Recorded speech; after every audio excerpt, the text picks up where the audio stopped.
So I just wanted to make this quick video. I've just finished in the gym, and I did like a mock meet, so like a mock powerlifting meet, just because I wanted to see what I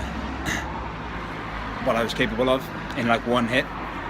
You know, I've trained full body quite a while now and previous times before, but I've never actually tried to like hit 1 rep maxes on the same day in all 3 lifts. So it's been a long day, so no excuses really. I'm not using that as an excuse, but I was up at 7. I had work this morning for quite a few hours.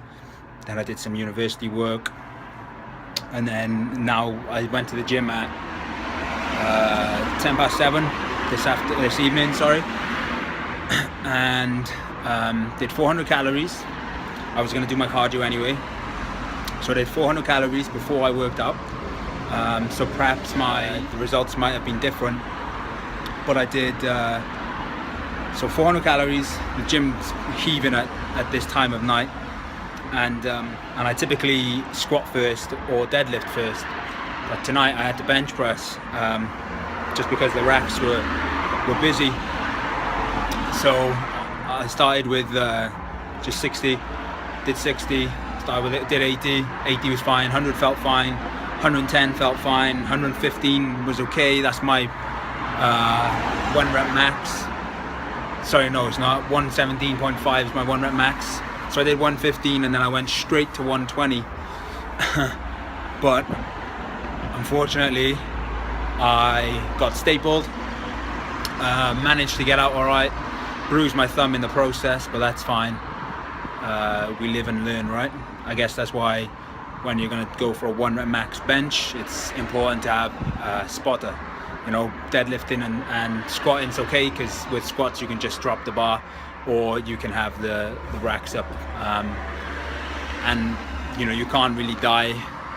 I mean, you probably could, but you can't really die from a squat or a deadlift fail.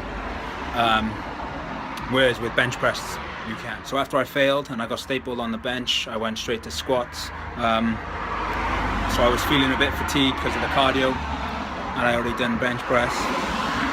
So I ended up doing, you know, started off light, started with a bar for a few reps, and then I did my normal progression. So 60, couple of reps, 80, couple of reps, 100, couple of reps, 120, couple of reps, 140, couple of reps, and I started doing singles. So I did 150, 160, and I hit 170. My squat PR in the gym is 180 kilos.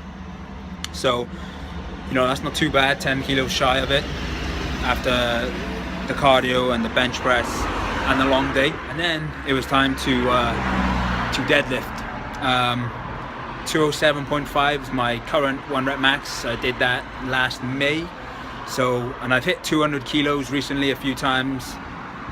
And that's what I ended up hitting today, 200 kilos with a belt on. Usually 200 kilos is with a belt and some chalk, but I managed to pull it off the floor with just a belt. So happy days. The message I want to say from this is that obviously not every day is going to be a PR day, or every day is going to be amazing. And there's some days where you will get stapled, unfortunately. But you live and you learn from those mistakes. They're not necessarily mistakes. They're just failed attempts. I'll give you an example. The 180, my 1 rep max squat, for example. My first attempt at that was in the US, and I got stapled. I did have a spotter, but he wasn't quick enough, but that's okay. I had the safety racks up. And then 4 months later, I managed to hit 180 for 2 singles, 2 consecutive singles. Obviously it was 1 rep and then a rest, then 1 rep. But you know, so there's going to be times where you fail in the gym. There's going to be times where you get stapled, but you learn, you progress. You keep going to the gym. It doesn't stop you going to the gym. I would definitely recommend that you don't stop going to the gym just because you failed a lift. Just keep going and you'll get it. I mean, it took 4 months to get 180, but that was just because I was training at sub-max levels. I didn't attempt it. I probably could have got it earlier, but I wanted to make sure, you know. And I always like when I program my training, or I program anyone else's training, I always program it to like a sub-max percentage. So you take like 90% of your 1 rep max, and then you use the numbers based off of that number. So you're always training below what you're capable of, but then that means you can train for longer. You can progress more because you can make smaller steps. You know, if you were training at your 1 rep max percentage levels, it's obviously going to be harder, and you might stall out quicker. So this way you can constantly hit PRs, you can constantly keep progressing, which I think is key in the gym. So hope this video helps. You know, if you've stapled under the weight, don't worry about it. It happens to the best of us. In fact, it happens to most people once or twice in their life, maybe more. And that's the only way you can progress. So hope this video helps. If you have any comments, any questions, do let me know. If you liked it, feel free to subscribe, give me a thumbs up. Thanks.